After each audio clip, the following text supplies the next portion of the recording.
Inkuru nziza Yezu Kristu nk'uko twayandikiwe na Matayo mweranda. Nahazwa Mukama.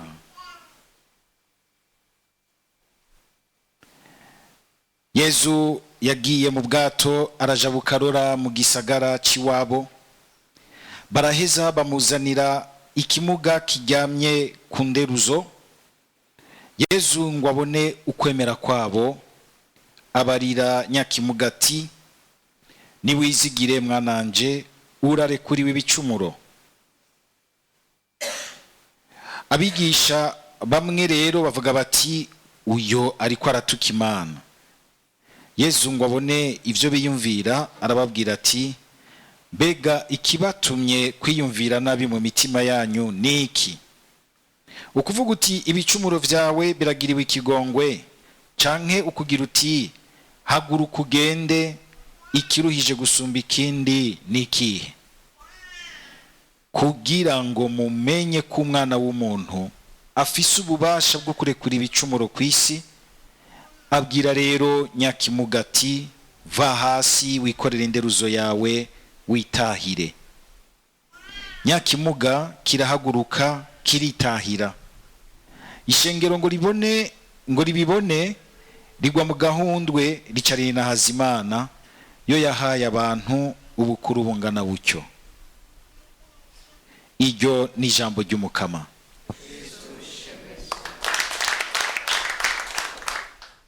Mu kuzirikana aya majambo y'Imana duhereye mu gisomwa ca mbere, turabandanya tuzirikana amajambo y'Imana azananye mu buhanuzi bwa Amosi. Buhanuzi twumva yuko bukaze butoroshe, cane cane yatumwe ko muri Israeli ubwami bwo haruguru, yarasanzwe yamuka mu bwami bwo hepfo ari bwo bwami bwa Yuda. Tuvise ingana avuga ko Umukama yamukuye inyuma y'ibitungwa amurungika guhanura Israeli n'abaho ahereye ku mwami. Ariko nk'uko mubizi kandi niko vyamye, ntawe uzi ko atariko bizokwama, abantu bagoye guhanura ba mbere n'abantu b'abakuru n'abantu b'abami, kuko wamusanga umenga bashaka ko biboneka ko vyose bigenda neza iwabo. Amosi ni umuntu muto cyane, aravyivugiye wenyine ati, je nari umupeyiza, Imana yakwiye inyuma y'ibitungwa irandungika, suko womenga shaka kumenyekana, womenga ngomba kugusaba ku ntwaro yawe Jeroboamu. Mwarumvise je avuga ati, mbega intambwe itontomye ninde atogira ubwoba? None Imana yavuze ninde yogambarara? Nk'uburyo kumubwira ati, amajamba ndimwo naje warandengeye, ubu arandengeye, arandusha inguvu.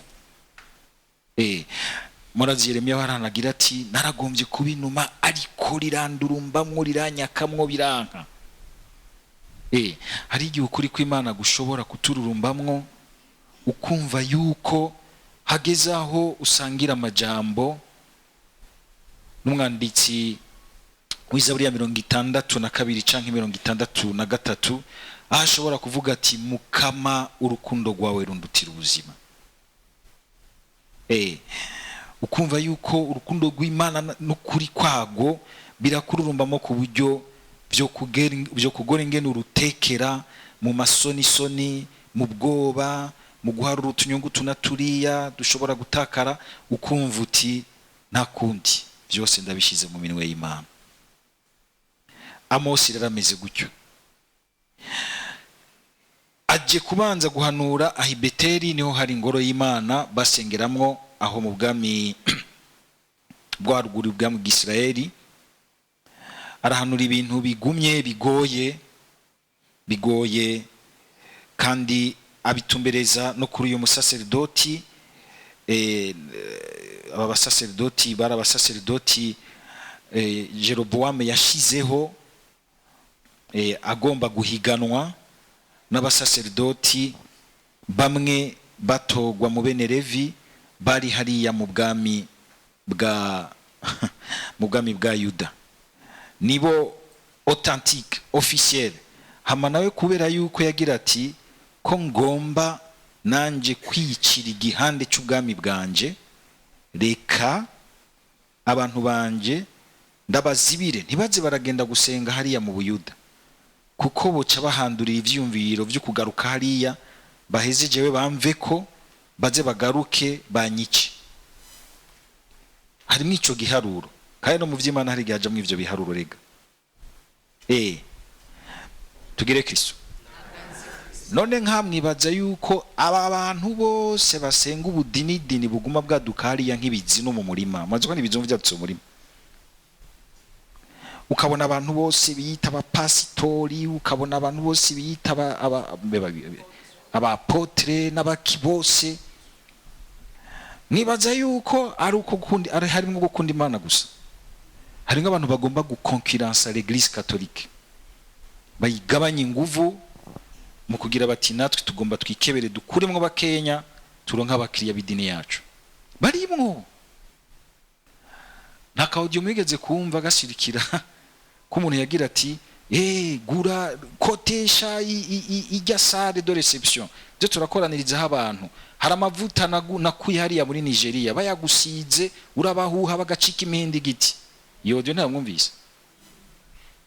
Kugira ngo mumenye yuko abantu bose baza bavuga Imana, hari igihe usanga batashaka kuvuga Imana by'ukuri, hari mwidiri bariko barakina canke ariko ivyo gusa si byabo gusa, birashobora no gushika mbere n'abatowe mu rukurikirane rw'intumbero y'ukuri, agatakaza umuhamagaro wiwe, agasigara umenga n'umupati cyangwa umusaseredoti ariko akina amadiri yiwe, wamwegera ukumva umenga nta kintu cy'ubupatiri kimurimwo.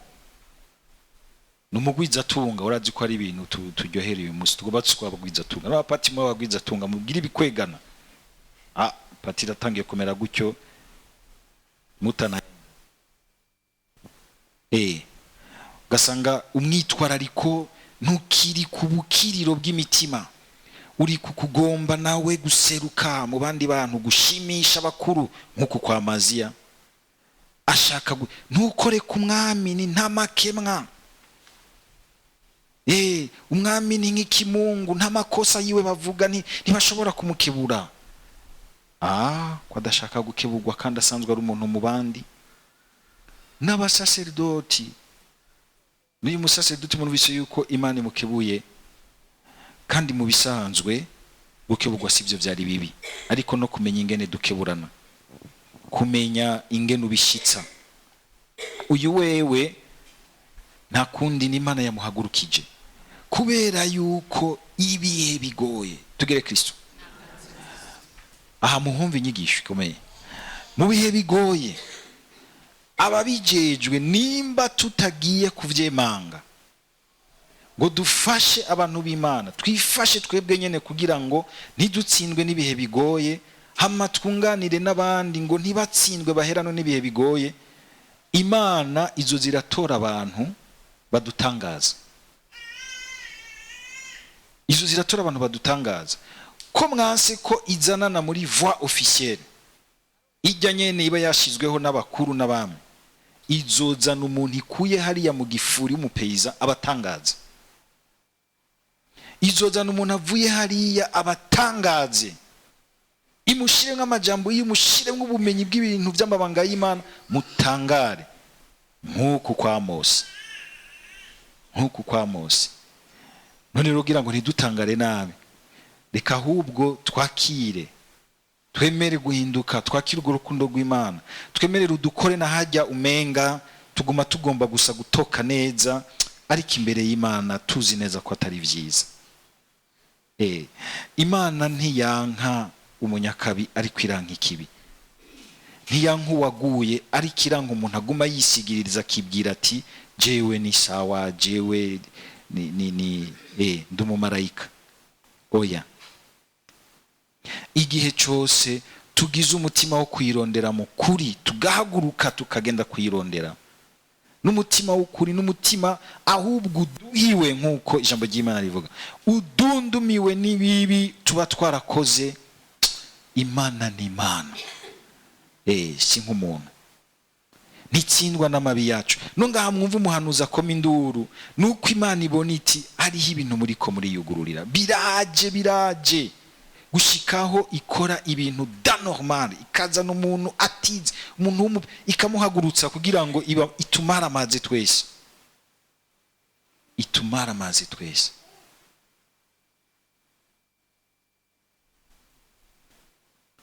Byageze gushika turiko turavuga, kuko ndabifatiye ko tugire twinjire mu gice ca kabiri ca marathon, tugatereza kugira ngo turonke uburyo kugubandanya tuvugira ijambo ry'Imana ritukangura. Ukabona abantu menga baguma bika ntaraco bumva, abantu bafise amafaranga bashaka no kuja kurya ibihumbi amajana ngahe mu kanya, mugabo ko yokora nk'ibihumbi 50 agatanga kugira ngo ijambo ry'Imana rigume rivugwa, akumva umenga ni ibintu byo mupatiri nibiki, kandi ukasanga yuko avugana akagaye bahimbye imivinyo, obewe mupatiri wo muri Radio Maria gore ibi.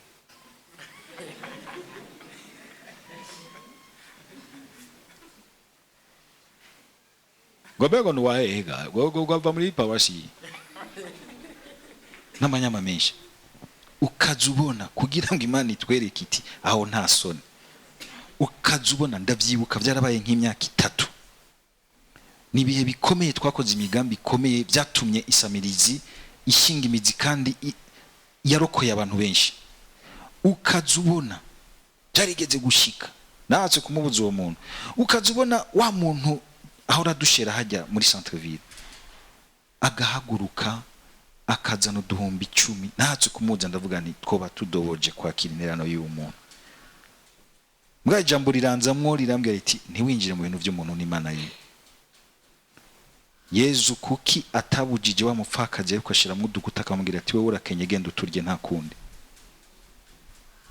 yaramuretse aratanga utwi, kuko ubona gusa ibiharuro ntubona ikintu ariko aravuga kiri mu mutima wiwe. Imana nivyibona naho ivyo biharuro ishobora kumuha vyose, kuko ngo isi nibiri kuri yo vyose ni gwayo. Ejo bundi ariko iratubwira iti ninasonza mbere sinoza kugusaba ngo umpe kuki mu bimasa vyawe. Kazoni Imana irahagurukije umuntu nk'uyu akaza imbere y'abandi bose bafise amafaranga abuzi niyo bayasuka, akaza ukumva uti uyu muntu ni ikimenyetso Imana yaduhaye. Ukungene tutazi kumviriza Imana ngo twikure dusangire n'ijuru, dusangire nogira nti kugurura amayira ibyiza by'ubwami bw'Imana ngo bidusage. Hari igihe muza mwumva nk'abantu bakiriye ku nsamirizi, baherekejwe n'isamirizi mu myanya yabo ya nyuma, bakagenda batekanye. Imana igahindukira ikavuga iti ndabonamwo wa mupfakazi bamuhaye 100 akoresha 70, 30 agashira ku ruhande. Imana ikabona uwo mutima w'umuntu azi gusangira nayo, ikamusangiza ibindi tutamenya, ikamusangiza amahoro yayo, ikamusangiza urukundo rudasanzwe. Be kubera iki mutaja gusabisabisha bajya abantu? Hari abantu babo rusanga bakunda Imana, genda mubasaba igisabisho, bajya n'abantu begeranye gose n'Imana. Nimuze murakangwa nabajya baravuga benshi mugasanga mu mutima ntari kumwe n'Imana.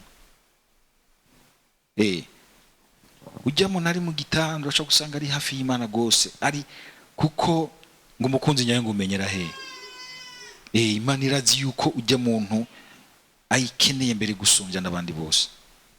Ujya kuvuga imbere y'Imana urahezagirwa kandi mu buryo budasanzwe, igihe nawe nyene yamenye kwakira umukama mu buto bwiwe.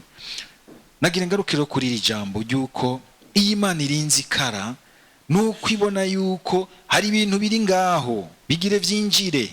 Mu bisanzwe ibi bintu byose umukama avuze kuri Jeroboami, akavuga kuri uyu musaserdoti Amaziya, sibihana Imana yaciye basuka koya. Nukuvuga iki?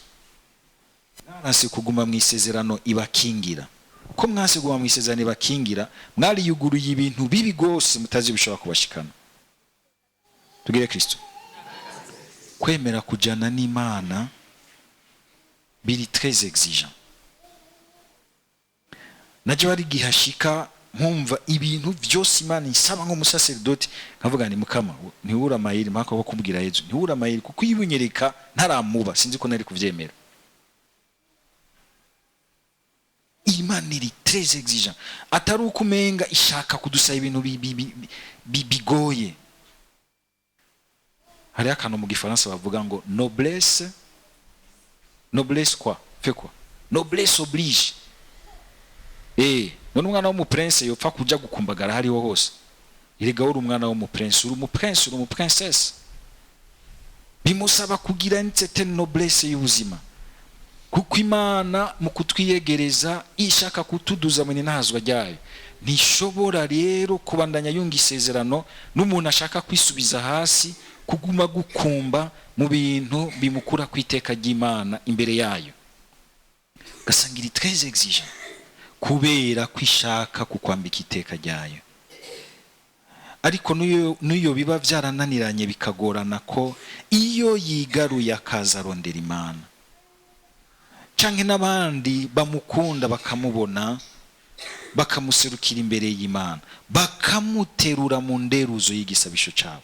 Mwumvise muri iyi nkuru nziza tujabuke muri iyi nkuru nziza ingene Yezu atangariye aba bantu bazanye iki kimuga. Ahandi abandi banditsi berekana ko bagicisha ku gisenge cy'inzu. Ukabona ingene urukundo bamukunda rubatuma baba ingenieux baba creatif bakarondina izazo z'ugushikira bashikire Yezu. Ahari ugushaka kwiza hama haboneka inzira niko abongereza bavuga. Ahari ugushaka kwiza inzira irateba ikaboneka. Ngo Yezu ahantu yarakikujwe abandi banditsi liko bavuga yarakikujwe n'abantu benshi ku buryo kumushikira byari bigoye ahantu mu nzu ngo baca hejuru ku gisenge. Ngo Yezu abonye ukwemera kwabo acakiza uyo muntu. Ntibavuga ngo abonye ukwemera kw'ico kimuga, ukwemera kwabo bamuzanye. Abavyeyi ntimwirande guma mu kwemera mugume muzanda kunde z'ibisabisho byanyu abana banyu hano kuri altari. Bamwe bose banyoye urumogo kamenga ubwisubugira buturumbuke basamuye cyane uzobona buvamo. Abana muri ko musengera abavyeyi banyu ntimucike intege guma mubazana kunderuzo y'ibisabisho byanyu. Hari usanga abana basenga neza bakomeye gusumba n'abavyeyi babo. Cyangwa uri kurasengera hari usengera nk'umuntu kibaza uti none uriya muntu kumenga nta naka agakungugu gatonya kukwemera afise ko bizofata. Ntibifata ubwa mbere kubera we, bifata ubwa mbere kubera umukama buginga kimuretsa gihumeka hariho umugamba mufiseko. Kandi bifata kubera wewe nawe ushimye kwizigira umukama gusumbya gutega ubwoba n'ingena meza. Duterure mu nderuzo y'ibisabisho byacu, imiryango yacu, iki gihugu cyacu tubona kirimo ibintu byinshi. Ntiducike intege, tukaguma turondeza amayira mu rukundo rwiza mu gushaka kwiza dufitiye ubuzima bwacu n'abacu, tukaguma tubazana ku nderuzo y'igisabisho cyane. Nico gituma kuzanira abantu Yezu mu gisabisho mu twigoro. Hano abantu usanga bakora utwigoro bakadukora kugira ngo abandi bashobore guhura na Yezu. Nk'abantu barakoze akigoro gakomeye ko kumuterura kumuzana bakamushikana imbere ya Yezu. Ikindi chakaye cyo nagira nsozerere ko nuko kungene Yezu amukijije. Ego niko Yezu arabona ukwemera kwabo, mugabo nawe arafise ukungene abafise umugambi ngene aringaniza ibintu imbere ya se wiwe n'imbere y'umuntu wese. Aba bantu baje bashashaye yuko abamuguruira umuntu, mugabo mwumvise yababwiye ijambo rya mbere ryabayigiriye kubanza kumukiza ku mutima. Ibicumuro vyawe birarekuriwe. Kenshi turashaka urukiza rwo ku mubiri ariko ku mutima tutagomba guhura na Yezu, tutagomba kwinjira mu ntumbero ya Yezu. mugabo abantu binjiye mu ntumbero gusa, ariko Yezu mu kubanza kumukiza ku mutima harimo ibintu bingahe byose ariko arakurikirana byinshi. Ubwa mbere ariko arakurikirana kuri uyo muntu, kuko uyo muntu kuba mugaye afise muri we muri psychology yiwe. Hariho n'amaherero usanga tuba dufise muri psychology yacu, mukungene twiyumvira ibintu muri mindset yacu, bikadusaba yuko na Yezu yemera kuja ngaho kugira ngo ahatubohore. Kuko uyu muntu mu gihe cyabo, umuntu w'ikimuga, umuntu wese yagize ibyago byo ku mubiri, babona yuko umenga ariko arahanwa kubera ibyaha byiwe. Hariho ubumere yaririye Imana ikimukubita kubumuga. Mwibuke hamwe n'abigishwa bamubaza babonye yampumyi, bakamubaza bati ngo mbega ngo niwe yacumuye ngo canke yacumuye abavyeyi biwe? Nawe nyene aguma yiyagiriza ikintu kitari cyo, yuko amugaye kubera yacumuriye Imana. Kandi tumutwenge bamwe usanga tumeze gutyo. Hari ibintu bidushikira by'ivyago, katangura kwagira kubaza Yezu uti mbezo je nacumuye iki? Ibyo bintu bikunde kubashikira ngo nacumuye iki, kasuko wacumuye. Yeba ari uko umuntu acumuye ariko acashikirwa n'ivyago, hariho abantu baba bararandutse imyaka, ngira ngo bihereye no kuri jewe ko na jewe ndacumura. Ariko Yezu akabishura ati ngo kwari kugira ngo ububasha n'ubuntu bw'Imana bwigaragaze kuri bo. Ese tukwama twakira ibyago by'ubuzima bwacu nk'akaryo ka Imana ishaka kugaragazwa n'intazwa bwayo. Kuko tugere Kristo dukura ama illusion. No mu Mana nta ma illusion abaho. Ugasanga abantu batandukiriye umutamakazi w'imyaka 25 bariko baramusengera ngo acike nk'inkumi y'imyaka 20, asubira genda akora ibintu yiruke. Apana, reka kubesha umuntu. Ngo je ngo fisa amavuta akomeye ngo ukuye muri Nigeria amausa canke amamesa canke ayo mavuta ameze gute?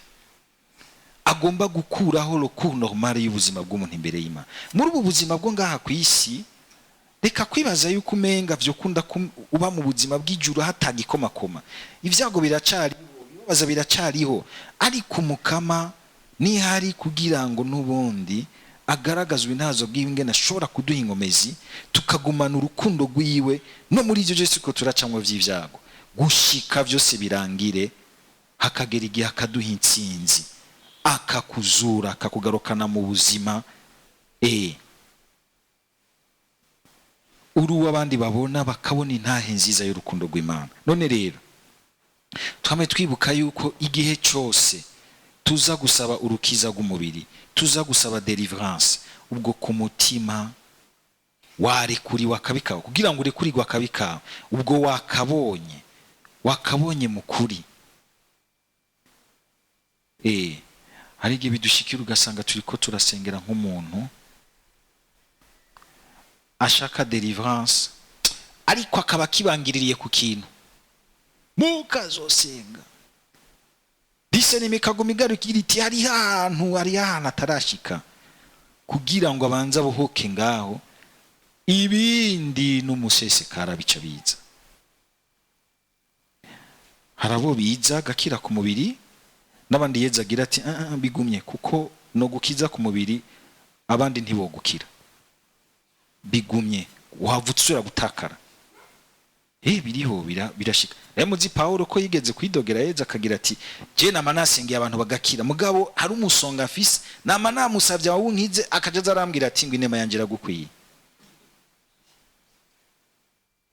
Inema yanje iragukwiye. No mu gusaba urukiza rw'Imana, no mu gusaba ubukiro bw'Imana, twame tureka Imana itubera Imana. Burya niyimenya vy'ukuri ikibereye nkeneye c'urukiza, ariko hari ubwo idashobora kutwima urukiza rw'umutima wacu, ugukugwa kw'ivyaha byacu, ugukugwa ko urubanza rukomeye rushobora kugukurikirana no mu buzima buzokurikira. Ubwo rero rurakomeye cyane, kwa musaba umukama ngo yamara ugukiza, kuko birashika ugasanga hariho abapfuye bataronse izo mbabazi, bakagenda biremetse urubanza rw'ivyaha bigoye imbere y'Imana. Imana ibiturinde, Imana ibibarinde, Imana ibirinda abo bose bumvise ijambo ryayo. Twame twibuka yuko aho niho hari urukiza rwa mbere. guhanagurirwa ibyaha si akantu gatonya tubwiwe ngo urahanagurira ibyaha mukamara kure ku ibicumuro, si akantu gatonya, c'est pas une chose banale. Abantu mwigishijwe, ngomba ndabivuge uyu munsi, abantu mwigishijwe inyigisho zitarizo, ngo nimuje kubwira ibicumuro abapatiri banyu, ngo ni politike bazobumvira ibintu, ugasanga uri kurabohera abantu mu mwijima w'ikibi, mu mwijima w'ikibi. Uyu munsi ukaba warigishijwe gutyo, uzirikane iri jambo. Emera ekleziya iguterure mu gisabisho cyayo, ikuzane imbere ya Yesu, ubwigwa ijambo ry'ikigongwe ku izina ry'Umukama. Ahandi ho urubanza rubi rw'ibyaha byawe n'ingaruka zavyo murumanye, ni ikintu gikomeye cyane. Ukabona yuko mbere Yesu yarabigize no kugira ngo agaragaze ubumana bwiwe. Ni Imana ikura ibicumuro, niwe kuko arafise ijambo rya mbere n'irya nyuma ku buzima bwacu, arazi icyo twita le mystère de l'iniquité. Sinzi ko birabashikira mukazirikana ku magara make yanyu, ku bicumuro byanyu, ingene ugwa mu cyaha bikagusiga. Paulo akagira ati nashaka icyiza mugabo simenye ingene naguye mu kibi. Iyo mystère, icyo gitangaza gisiga ubwenge umuntu, nta muntu n'umwe ashobora kuhakura uwundi atari imbabazi z'Imana. Nicyo gituma Imana yamanutse ku isi. Ahandi ho nta n'umwe, nta marite, nta biki, nta marorijo yo mu basokuru, nta biki bishobora kuhagukura. Umwe Musa ni wasanzwe ashobora kugukura ko icyo kintu utagishobora kwikurako. Yesu Kristo umwana w'Imana nzima, aragahora ari nahazwe ubu no mu myaka yose.